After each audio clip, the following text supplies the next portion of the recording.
Well, since part 1 did so well, I thought it was only right to do a part 2. If you're new here, welcome to the channel. My name is Christian. If you enjoyed the video, make sure to subscribe for more. That said, let's begin. First car on the list is a Citroen DS. This automotive wonder is nothing short of a masterpiece. The Citroen DS has to be mentioned in any discussion about cars that were way ahead of the curve. The DS came out in 1955, just a couple of years before the space race began, and compared to everything else on the road at the time, it looked like a spaceship. In French, the DS is pronounced Déesse, which means goddess, and I cannot think of a more suited name for her because she is a creation of mythical proportions. The headlamps were comprised of 2 pairs of lights. The 2 lights closest to the grille would move left and right as you steered to give you visibility around turns, while the outermost set would move up and down according to the pitch of the car while it was on inclines. Its most prominent feature, however, was the suspension system. The Citroen utilized a hydro-pneumatic suspension system, which effectively eliminated the need for springs and created one of the smoothest ride cars ever conceived. It was so smooth, in fact, that film production teams would use them as their camera car while shooting on road scenes, and would eliminate the majority of unwanted camera shake. This suspension system could also be lowered and raised in 4 different positions, which offered a couple of really interesting benefits. The first being that this car could quite literally balance itself out while on 3 wheels. You'll get many reports of drivers who were cruising on the freeway at high speeds, blew out a tire and didn't realize it until they could either smell the rubber or stopped and saw it. If this ever did happen to you, the suspension system made it really easy to change your tire.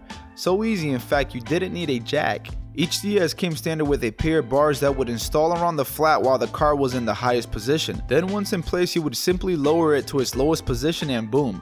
Just like that, the tire had enough clearance off the ground to be removed. Charles de Gaulle, a French army officer, actually attributes this vehicle and its smooth ride to saving his life. While driving, his motorcade came under heavy machine gun fire, which consequently flattened all his tires, but because the DS was so well engineered, his chauffeur was able to drive out of the danger zone and back to safety. The brakes on the DS were nothing short of amazing as well. They effectively designed and implemented the very first production disc brakes, even though Triumph likes to try and say they did. Nice try, guys. We know better. The DS featured a gauge on the dash that would actually tell you how long it would take to come to a complete stop. And the brake pedal was not a pedal at all, but rather a little mushroom button. Why, you ask? Because these brakes were engaged by pressure rather than distance pushed. They worked so well that a slight curl of your toes could bring it to a complete stop.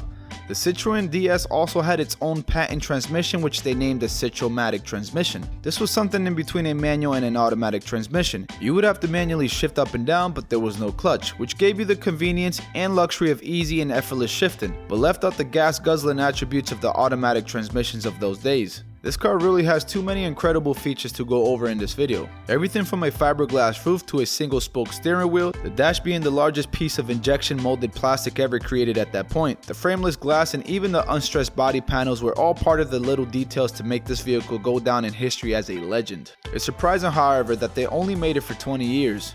And that's its only downfall in my eyes, the fact that they stopped making it.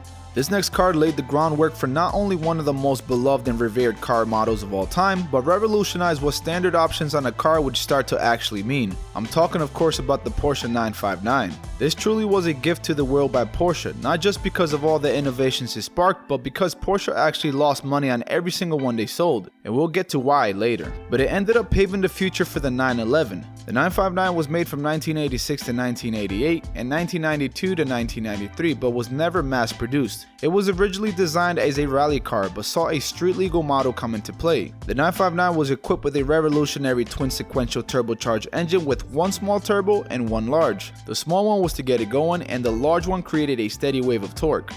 It was capable in some models of reaching 211 miles per hour. Its 4-valve head was getting so hot it forced Porsche to redesign its flat 6. It became water-cooled, but just the head. The rest of the engine remained air-cooled. It also had breakthroughs like a computer-controlled suspension system that sported 8 dampers that were all hydraulically connected, titanium connecting rods, one of the first ABS systems which gave even the street car version a better braking system than most race cars, and even a tire pressure monitor. It was all being done in the 80s. This was a car that can do 0 to 60 in 3.5 seconds while retaining all the comforts like leather seats, radio, AC, which was completely unheard of at the time. Its body design was created by wind rather than than aesthetics, and it was so masterfully done that they were left with a car with a .13 drag coefficient, which is an excellent number to be at. I talked about this car earlier in terms of it being a flop financially, and that really boiled down to no details being left out. They had built-in roll cages, panels made out of polythene, Kevlar, and fiberglass, seamless windshields, run-flat tires, magnesium sport tires, and so much more that it got far too costly. Without this car, however, our standard features we enjoy today might not yet be standard or perfected to level at which they are now, and some argue that the 959 was the most important car ever made because of this. Whether you agree with that or not, we can all agree that it was decades ahead of its time and earned a rightful place in our list, and my only regret about putting it on is that I want to drive one really badly now. The following car is one many of you guys suggested in part 1. The Tucker 48, also dubbed the Tucker Torpedo, was full of innovation and jaw-dropping ingenuity, inspired by an almost unhealthy level of love for the automotive world that car enthusiasts like ourselves can certainly relate to. The creator of this legend, Prester Tucker, would do literally anything for work so long as it involved cars.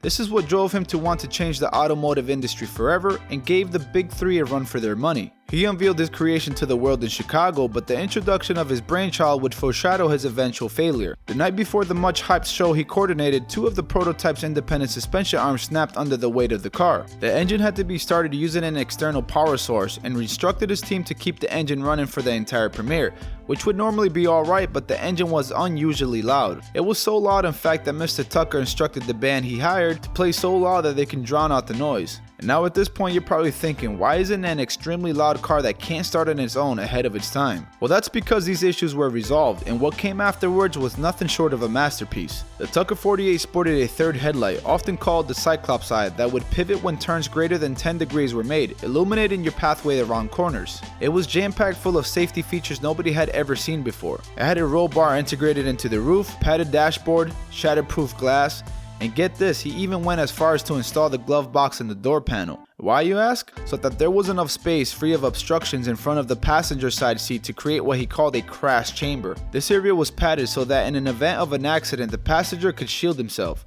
The Tucker 48 also had an innovative key lock parking brake. This afforded you the ability to lock your parking brake in place to prevent theft on the vehicle. Here's where things start to get really interesting. The engine and transmission were mounted on a subframe which was mounted by only 6 bolts. This was designed with the intent of the engine being removed in approximately 30 minutes or less, so that a loaner engine could be installed while yours stayed behind at the shop to be serviced. The failure of this car was not due to the car itself, but factors on the business side. Only 51 were ever built, but Tucker's dreams of changing the auto industry would be achieved through this gem decades later, when his ideas would start becoming standard features. This next car I thought truly deserved a place on this list despite relatively little information being available on it. I'm talking about the 1937 Audi Streamliner C. This car was conceived under the dark shroud of the Nazi regime with the sole intent of going insanely fast.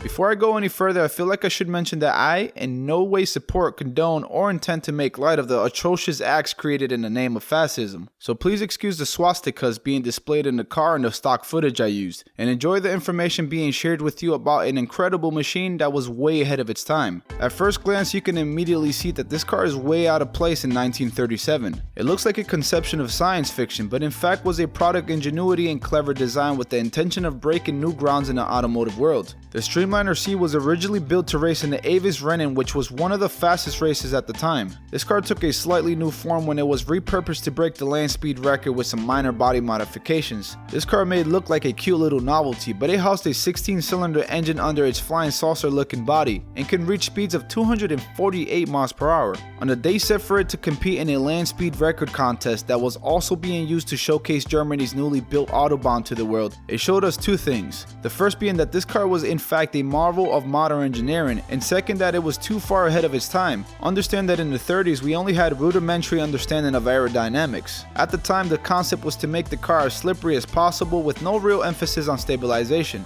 This is probably the greatest contributor to its demise while attempting the land speed record.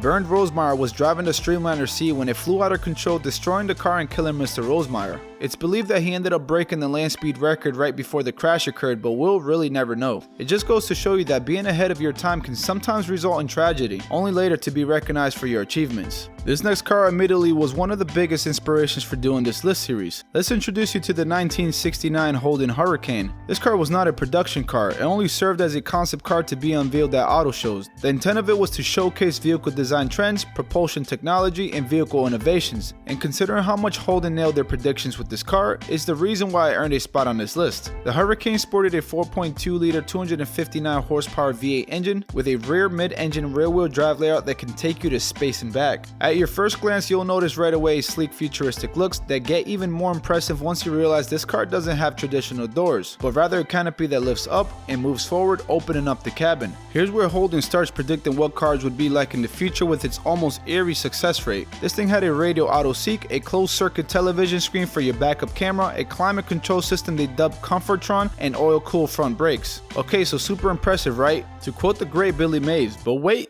there's more. This car actually had a functional navigation system that worked by interacting with magnets inserted in the road. Now seriously, that's kind of borderline creepy with how ahead of its time it was. Now for the final car on this list, hailed by many as the greatest car to ever be made in America, created by two German immigrants, Fred and Augie Duesenberg. Now let's take a look at the Duesenberg Model J. Fred and Augie had an exceptional passion for anything automotive and racing related, so it came off as no surprise that they set out to make their own car that would elevate the standard for luxury and performance forever. The Model J was not only the fastest production car in existence, but it was also one of the most expensive cars as well. They utilized their famous straight 8 engine they originally created for race cars, and by God did that thing have some power to it. Their 1932 model produced a whopping 320 horsepower and had a top reported speed of 140 miles per hour in 1932. Let's put that into perspective here. The average top speed of a high performance vehicle at the time was about 100 miles per hour, and out of the left field, the Duesenberg brothers come in and top it by 40 miles per hour. The same engine also made the first American win at the French Grand Prix. And so what did it cost you to own one of these? You'd be looking at a sticker price of around $13,000 to $19,000 for one of these. And again, for perspective, your average physician at the time would make about $3,000 annually. Naturally, these cars quickly became status symbols for Hollywood elites, and many were purchased with just the chassis, engine and transmission so that they can bring it to a craftsman who can make a custom body to go over it. Obviously, the speed made it something fierce and ahead of its time, but it had some really cool features as well. It actually had mechanically timed lights that would indicate when it was time to change the oil or to check the battery. Talk about forward thinking, right? Thank you for watching, guys. If you enjoyed the video, make sure and hit that like button, and don't forget to subscribe with notifications on if you want to see more in the future. As always, thanks for watching.